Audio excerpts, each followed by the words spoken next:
Cardiac arrest, brain death, coma, क्या तीनों चीज़ें एक होती है या अलग अलग होती है? हाय, मैं डॉक्टर गौरव जोशी।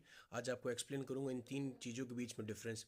ये टारगेट ऑडियंसेस मेरे इस टॉपिक की जो कॉमन पीपल है, जिनके पेशेंट से रिलेटिव एडमिट होते हैं, और या यूजी वाले मेडिकल स्टूडेंट्स, उनके लिए भी काम आ सकता है। बट जो एनेस्थेटिक है या आईसीयू में काम करते हैं, उनको इसके बारे में नॉलेज है। तो अब सबसे पहले अपने बात करते हैं कोमा।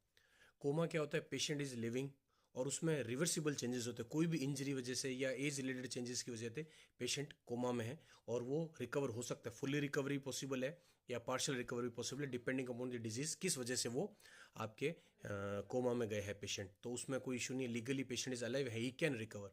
दूसरा सेकंड हम करते हैं ब्रेन डेथ। ब्रेन डेथ में क्या होता है? पेशेंट इरिवर्सिबल डैमेज हो चुका है, पेशेंट का कोई भी एक्स वाई जी रीजन से पेशेंट में अब पेशेंट के अंदर सर्वाइव नहीं कर पाएगा। ब्रेन डेथ जो रीजन हो चुका है, टर्म्स होती है, गाइडलाइंस है, 5 पॉइंट टिक करने होते हैं। हाँ, वो पेशेंट ऑर्गन डोनेशन के लिए वायबल पेशेंट होता है, मतलब उसका ऑर्गन डोनेशन हो सकता है, क्योंकि उसमें कार्डियक काम कर रहा है, अच्छे से काम कर रहा है। अगर यंग पेशेंट अगर ब्रेन डेथ होती है तो उसका cardiac function 3 to 4 days ventilator पर अगर रहता है पेशेंट तो वो काम करता है।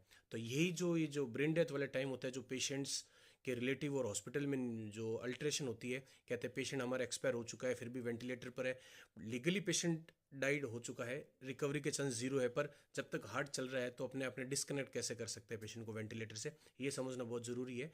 तो ब्रेन डेथ होगी पेशेंट की, मतलब आप ब्रेन स्टेम रिफ्लेक्स सारे चले जाते हैं पेशेंट के, आई ओपनिंग, नो, बहुत से पॉइंट्स होते हैं जो मेडिकली है, स्टूडेंट्स को पता है। तो अपने ये मान के चलो रिकवरी पॉसिबल नहीं है ब्रेन डेथ पेशेंट में, लेकिन कार्डियक उसका फंक्शन काम करता है। यंग पेशेंट है तो वो वेंटिलेटर पर है, वेंटिलेटर पर रहेगा।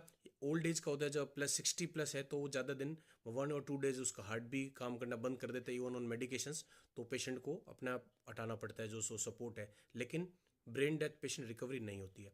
तीसरा आता है कार्डियक अरेस्ट। कार्डियक अरेस्ट जो आजकल अपने देख रहे हैं सिस्टम में, चलते चलते अपने सोशल मीडिया में पेशेंट चलते चलते कोलैप्स हो रहे हैं, उनको टाइमली अगर अपने सीपीआर दें, अगर उनमें कोई पैथोलॉजी नहीं है तो पेशेंट रिकवरी हो सकती है।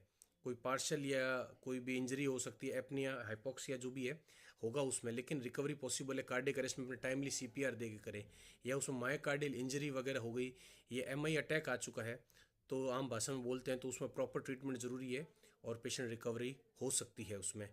अगर कोई जो नर्व वेसल उनमें इंजरी हो गई तो एंजियोप्लास्टी करेंगे या बाईपास का सजेशन देते हैं। तो कार्डियक अरेस्ट में रिकवरी पॉसिबल है विदाउट एनी लॉस, कुछ भी नहीं होगा अगर टाइमली मिले, टाइम है ना ट्रीटमेंट ये। तो आई होप इन तीनों के बारे में आपको डिफरेंस पता चला होगा। Please like share subscribe. Doctor Gaurav, made insights. Thank you.